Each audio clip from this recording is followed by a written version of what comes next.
힘찬 주말 가지야. 오늘도 암호화폐 관련된 소식 들고 인사를 드려보고 있는 크립토 마토입니다. 과연 주말 동안에 반등은 이어질 수 있을 것인가? 오늘 나온 소식들 한 번씩 바로 또 살펴보도록 하겠습니다. 첫 번째로는 어제까지만 해도 미국의 노동시장 둔화되어 가고 있다. 좋지 않은 데이터들이 나왔었는데 하루 만에 다시 뒤집었다. 긍정적인 지표가 나왔다라면서 시장은 환호하고 있습니다. 미국의 지난 5월 비농업 고용지수가 예상치를 상회 13만 9천 명 증가를 기록, 실업률은 전달과 똑같은 4.2%로 발표가 난 가운데 그래? 그러면 어떤 종류의 일자리가 늘었느냐라고 살펴봤더니 보건, 여가, 접객, 사회복지 분야에서 고용이 증가했다라는 발표가 나왔습니다. 여전히 월급을 많이 주는 전문직이라든지 양질의 일자리는 늘어나지 않았다라는 지역들이 나오고 있는 가운데 그래도 일단 데이터는 긍정적으로 나왔으며 이런 발표가 또 나오기도 했었는데요. 미국과 중국 다가오는 6월 9일 영국 런던에서 다시 한번 무역 협상을 갖게 될 것이다 라는 소식 나왔습니다. 자, 과연 이번에는 어떤 진전이 있을 것인가? 트럼프 대통령이 방중을 하겠다고까지 이야기를 했기 때문에 좀 긍정적인 결과가 나올 수 있으면 좋겠고, 다음으로 트럼프 대통령 같은 경우는 연준은 재앙이다. 빨리 금리 내려라. 한 번에 100 베이시스 포인트 내려라 라고 이야기를 했습니다. 즉 1%를 깎아라 라고 이야기를 하고 있는 것이죠. 그리고 또한 이렇게 주장한 근거로서는 유럽중앙은행 같은 경우는 벌써 금리를 10번 내렸는데 그동안에 연준은 한 차례도 금리 인하를 하지 않았다라는 것이죠. 화가 나가지고 빨리 금리를 내리라고 하고 있는데 이러면은 고집쟁이 제롬 파월에게는 오히려 반감을 사게 되는 그런 처사가 될 수도 있지 않을까라는 생각이 듭니다. 지금까지는 강경하게 요구를 했을 때 제롬 파월이 전부 다 거부를 했기 때문에 이제는 좀 반대 방향으로 부드럽게 뽀삐나 이오스를 다루듯이 어르고 달래면서 이쁘다 잘한다 하면은 알아서 금리를 내려줄 수도 있지 않을까. 확률은 낮다라고 하지만 이번 달 금리 발표 그래도 기대를 해보도록 하겠고, 다음으로는 트럼프와 일론 머스크의 혈전 계속해서 이어지고 있었습니다. 백악관 측에서는 원래 오늘 트럼프가 일론 머스크에게 전화할 의향이 있다라고, 계획이 있다라고 발표를 했었으나 막상 오늘이 되니까 트럼프 일론 머스크와 통화할 거냐라고 묻자 일론 머스크를 정신 나간 사람이라고 칭하면서 그와 이야기하고 싶은 생각이 별로 없다.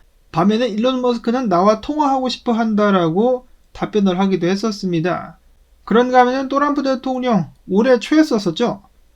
많은 일론 머스크 반대자들이 테슬라를 공격하고 불을 지를 때 이를 위하기 위해서, 응원하기 위해서 빨간 테슬라를 직접 매입하기도 했었는데 구매한 테슬라를 팔아버리거나 줘버릴 생각을 하고 있다라고 밝혔습니다. 많은 이들은 이를 두고 이게 무슨 어린애 같은 행동이냐라는 질타를 퍼붓고 있는데요. 자, 한편 일론 머스크 어제 트럼프 대통령을 탄핵해야 된다라는 글에 트윗에 동의하기도 했었으나 이어서는 유명 투자자죠. 빌 에크만이 도널드 트럼프와 일론 머스크가 화해를 해야 된다. 우리는 뭉치면 더 강하다라는 글을 남기자 일론 머스크가 그 말이 일리가 있기도 하다라는 답글을 달기도 했었습니다. 과연 트럼프와 일론 머스크는 화해할 수 있을 것인가? 둘 다 자존심이 워낙 강해가지고 쉽지는 않아 보입니다. 누가 먼저 화해 제스처를 보내는가? 그것도 중요하게 작용을 하겠죠. 자, 한편 미국 증시 같은 경우는 오늘 나온 소식들에 긍정적으로 반응을 하면서 일제히 상승을 하고 있습니다. 달러 같은 경우도 다시 한번 반등세. 이어서 비트코인 같은 경우는 어떻습니까? 어제 떨어졌던 거 전부 다 말아 올렸습니다. 화려한 V자 반등을 보여주면서 104,379달러, 이더리움은 2,491달러에서 거래가 이어지고 있습니다. 쭉 말아 올린 비트코인. 문제는 알트코인들은 못 말아 올렸는데 비트코인 혼자서만 회복을 해주고 있습니다. 남들 다 굶고 있는데 지 혼자서 통닭 뜯어먹고 있는 비트코인. 야속합니다. 비트코인은 어제 왜 하락했느냐? 트럼프와 일론 머스크의 갈등 때문에 하락하는 건 아니겠느냐? 근데 그것도 좀 말이 안 되는 게 비트코인이 소재로 엮이지도 않았는데 왜 그 두 사람 인간관계 때문에 비트코인이 하락을 하는가? 말이 안 되는 것 같은데요. 어찌됐거나 일단 반등을 해주고 있는 비트코인. 다만 어제 현물 ETF에서는 자금이 빠져나갔습니다. 유입을 기록한 ETF는 한 곳도 없었던 가운데 2억 9,200만 달러가 유출, 블랙록에서는 1,386만 달러가 빠져나갔었습니다. 이어서는 또 다른 기업이 비트코인을 채택했다는 소식을 전해왔습니다. 나스닥 상장사인 데이비스 코모디티스 같은 경우는 비트코인 준비금 조성을 위해서 3천만 달러 규모의 자금을 조달, 이 중에 15% 일단 450만 달러치 비트코인을 매입을 할 것이다 라는 계획을 밝혔습니다. 비트코인 매입하면은 마이클 셀러를 역시 빼놓을 수가 없겠는데요. 그들은 이번에 자금 조달 목표치를 대폭 상향했다라고 합니다. 2억 5천만 달러에서 10억 달러까지 늘렸다. 그들은 주식 공모를 통해서 9억 7,970만 달러를 조달, 해당 자금을 비트코인 매입, 회사 운영 자금을 포함한 기타 일반적인 기업 목적에 사용할 계획이다라고 밝혔습니다.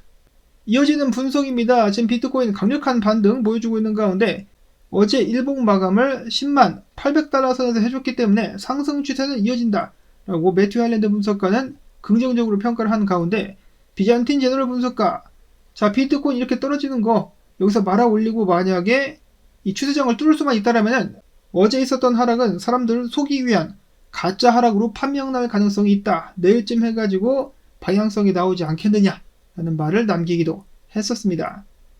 쭉쭉 말아 올린 비트코인 만약에 11만 5천 달러를 다시 한번 뚫게 된다면 쇼쟁이들 150억 달러 상당의 포지션이 청산되게 될 것이라고 합니다. 150억 달러 잡으러 가지야 비트코인. 그리고 비트가 지금이라도 쭉 올라줘야 알트가 그나마 더 말아 올릴 수가 있겠죠. 특히나 이더리움 최근에 기운을 계속해서 모아가고 있는데 이더리움 현물 ETF 어제 자금 유입이 있었습니다. 비트에서는 빠졌지만은 이더로는 자금이 들어왔다. 1130만 달러가 유입된 가운데 블랙락에서는 3470만 달러가 흘러 들어왔습니다. 계속해서 이들을 모아주고 있는 블랙락. 과연 그들은 무엇을 알고 있는 것일까요? 이어서는 최근에 코인베이스 상장 로드맵에 이름을 올렸다 하던 뿡뿡이 방구코인, 펄트코인 같은 경우는 최근에 반등세가 좀 약해지는 것 같긴 했지만은 조만간에 상승 다이버전스와 함께 쌍바닥 찍고 반등 및 상승을 다시 이어갈 수 있지 않겠느냐라는 기대감 나오기도 했었다라고 하고요. 다음으로는 최근에 XRP 컨퍼런스가 펼쳐진 가운데 리플사이 CTO 조엘 카츠, 데이비드 슈워츠가 해당 컨퍼런스에서 참여를 해가지고 질문에 답하면서 이런 말을 남겼다라고 하네요. XRP 레저가 지금 여러 용도로 활용이 되고 있죠. 스테이블 코인 발행, 실물자산 토큰화, 대출 등등 다방면에서 이용이 되고 있는 가운데 당연히 XRP 레저상에서 XRP는 독보적인 자산이다.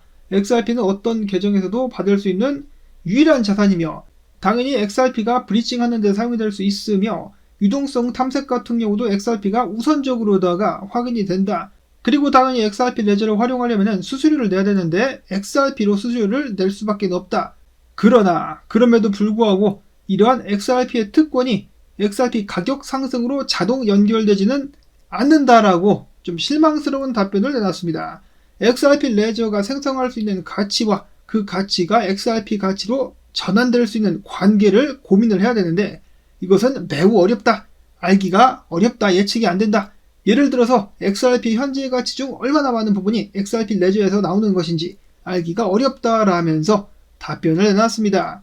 즉 XRP 레저가 많은 실사용 예와 함께 대박을 터뜨릴 수 있겠지만 그것이 XRP 가격 상승으로 보장이 되지는 않는다라는 것이죠. 당연히 긍정적일 수는 있겠으나 큰 가격 상승까지 바로 기대하기는 어렵다라고 이야기를 한 것입니다.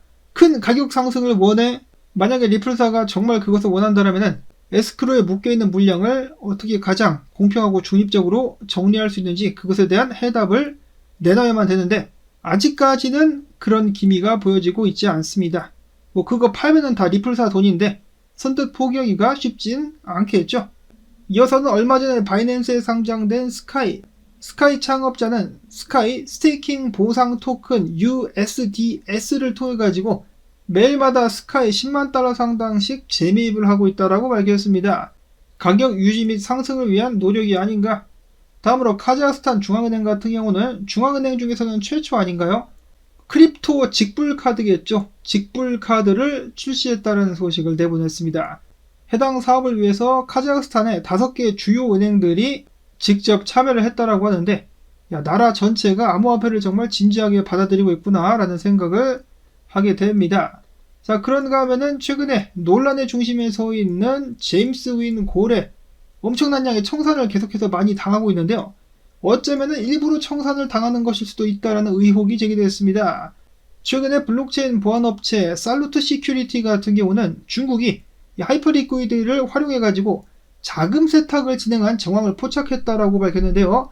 제임스 윈이 여기에 연루된 것이 아니겠느냐. 중국 범죄자들이 자금을 세탁하는 방식이 제임스 윈이 청산당하는 행태와 매우 비슷하다라면서 제임스 윈이 수상하다라고 이야기를 한 것인데요. 1억 달러 상당을 다 까먹고 나서도 태연제약한 제임스 윈, 또라이인가 범죄자인가, 그것이 알고 싶다.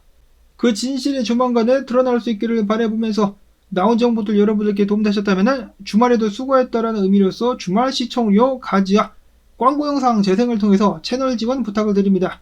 요즘에 다시 한번 기운 빠지는 장세가 이어지고 있는데 도와주시는 한 분 한 분께 진심으로 감사드린다는 말씀 전하면서 저는 다음에 새로운 소식 가지고 인사를 드리도록 하겠습니다.